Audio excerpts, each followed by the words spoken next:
Hello students, स्वागत है आप सभी को आपके अपने YouTube channel unique maths study में। आज के इस वीडियो में हम जो क्लास 10th 27 फरवरी को जो मैथ का पेपर हुआ है, पेपर का कोड आप यहां से देख सकते हैं 822 HX है। इसमें जो भी MCQs 20 क्वेश्चन है उसको सॉल्व करेंगे, बाकी पार्ट वाइज सारे पेपर का सॉल्यूशन अपलोड कर दिया जाए। तो चैनल पे नए हैं तो सब्सक्राइब कर लें ताकि अपलोड जब वीडियो हो तो आपको मिलता रहे, या नए बच्चों के लिए भी है जो आगे एग्जाम देंगे, जो 9th में 10th में जा रहे हैं उनके लिए भी उपयोगी है। तो चलिए देखते हैं आंसर क्या थे। यहाँ पे सारे जनरल रूल दिए थे कि कैसे कैसे करना है। क्वेश्चन नंबर फर्स्ट की बात करें, पहला क्वेश्चन कह रहा है कि यदि 26 156 का लसा 156 है तो मौसा यानी कि HCF बताना है। तो ऑप्शन बी इसका सही था, 26 आंसर होगा। HCF कितना होगा? 26 होगा। ठीक है, तो जो लगा के आएंगे बिल का उनका बिल्कुल करेक्ट है। सेकंड क्वेश्चन की बात करें तो सेकंड क्वेश्चन आपका क्वेश्चन नंबर 2 है, निम्नलिखित में कौन सा सह अभाज्य संख्याओं का एक युग्म है। तो सह अभाज्य जिसका HCF 1 होता है उसको सह अभाज्य कहते हैं। तो 18 और 25 जो संख्याएं हैं 18, 25 वह सह अभाज्य, यानी दूसरे का बी बिल्कुल सही था। नेक्स्ट क्वेश्चन है क्वेश्चन नंबर 3, बिंदुओं 5 0 और -12 0 के बीच की दूरी है। तो जब दूरी का फॉर्मूला लगा के सॉल्व करेंगे ऑप्शन सी यानी कि 13 आंसर आएगा। नेक्स्ट क्वेश्चन है question number 4।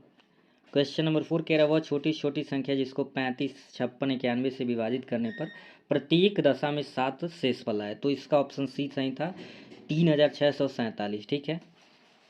Next question, question number 5 है, कह रहा है 8 के प्रथम 15 गुणजों का एक फल होगा। तो इसे जब ये अर्थमेटिक प्रोग्रेशन यानी समांतर श्रेणी का क्वेश्चन है, इसका ऑप्शन ये बिल्कुल सही आएगा, 960 इसका करेक्ट आंसर होगा। अगला क्वेश्चन है क्वेश्चन नंबर 6। क्वेश्चन नंबर 6 है, ये द्विघात समीकरण का क्वेश्चन कह रहा है यदि द्विघात समीकरण x² + 2x - p का एक मूल -2 हो तो p की वैल्यू क्या होगी। तो ऐसे कंडीशन में क्या करना होता है, आपको x की जगह पे रखना होता है। मैंने जो मॉडल पेपर था इस तरह का क्वेश्चन था, सॉल्व कराया गया था। तो इसमें ऑप्शन ए यानी कि 0 बिल्कुल करेक्ट आंसर है। क्वेश्चन नंबर 7 है, एक्स अक्ष पर स्थित बिंदु 5 - 2 तथा 3 - 2 से समदूरस्थ बिंदु के निर्देशांक होंगे। तो इसे सॉल्व करेंगे तो ऑप्शन डी आएगा, 1, 0। क्वेश्चन नंबर 8 आपका कह रहा है समीकरण 2x² - 5x + 4 के मूलों की प्रकृति है। तो इसमें d = b² - 4 AC लगाना था। तो ये जब सॉल्व किया गया तो b की जो d की वैल्यू थी निगेटिव आ रही थी। तो ऑप्शन बी यानी कि काल्पनिक और वास्तविक इसमें बिल्कुल करेक्ट आंसर है। ठीक है। अगला क्वेश्चन क्वेश्चन नंबर 9, ये आपका सेम मॉडल पेपर का क्वेश्चन है। ये बताया भी गया था कि दो समरूप त्रिभुज एक दूसरे के समरूप होंगे यदि इनके संगत कोण बराबर हो, ये भी सही है। यदि इनकी संगत भुजाएं समानुपाती है। तो ऑप्शन सी इसमें बिल्कुल करेक्ट था कि ए और बी दोनों सही है। 9 का आपका सी ऑप्शन सही था। नेक्स्ट क्वेश्चन है question number 10। Question number 10 NCERT का क्वेश्चन है और इसे जब सॉल्व करेंगे तो ये 55 डिग्री जो पूछा था कि एंगल OAB की वैल्यू कितना होगा, तो ऑप्शन ए बिल्कुल सही था, 55 डिग्री। नेक्स्ट क्वेश्चन देखते हैं क्वेश्चन नंबर 11 है, कह रहा है यदि sin θ = cos θ और तो थीटा की वैल्यू होगी। तो ऐसा होता है 45 डिग्री में sin θ की वैल्यू cos θ के वैल्यू के बराबर तभी होता है जब थीटा 45 डिग्री हो। ठीक है। क्वेश्चन नंबर 12 है, sin 50 degree by cos 75 degree. ऐसे क्वेश्चन का आंसर आपको याद भी होगा कि हमेशा 1 आता है। नेक्स्ट क्वेश्चन है क्वेश्चन नंबर 13। क्वेश्चन नंबर 13 में कह रहा है sin θ - cos θ = 0।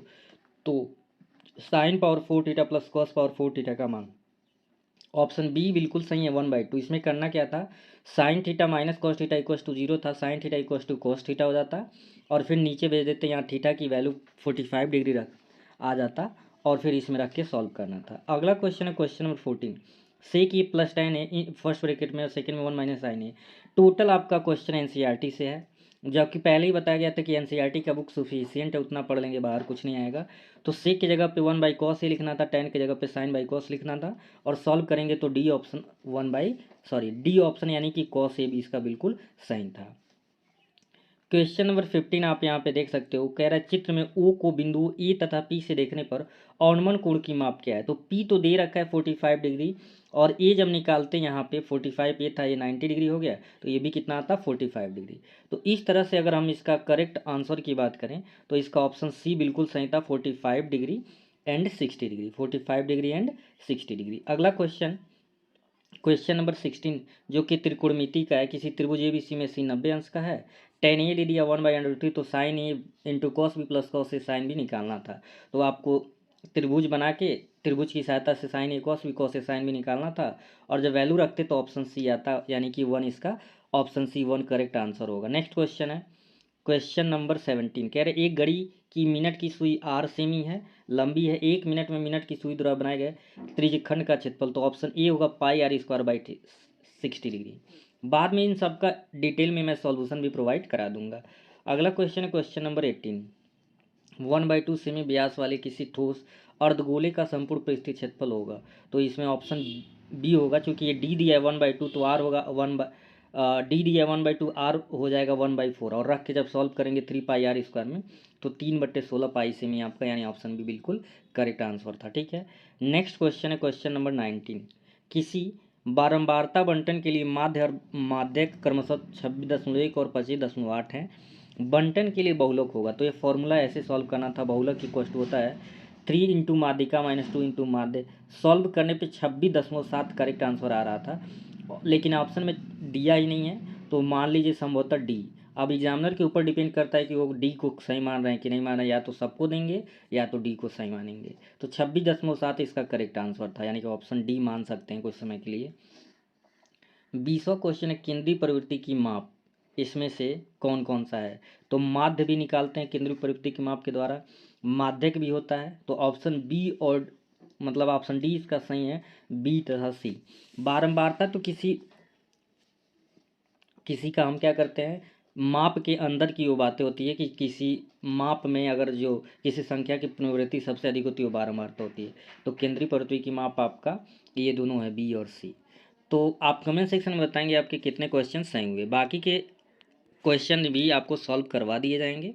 और जो बच्चे 10th के लिए देख रहे हैं, आगे पेपर देना है, उनको इस पूरे पेपर का सॉल्यूशन और पीडीएफ अगर डाउनलोड करना चाहते हैं तो टेलीग्राम का एक लिंक मिलेगा डिस्क्रिप्शन में, वहाँ से आप इसको डाउनलोड कर सकते हैं। Thank you.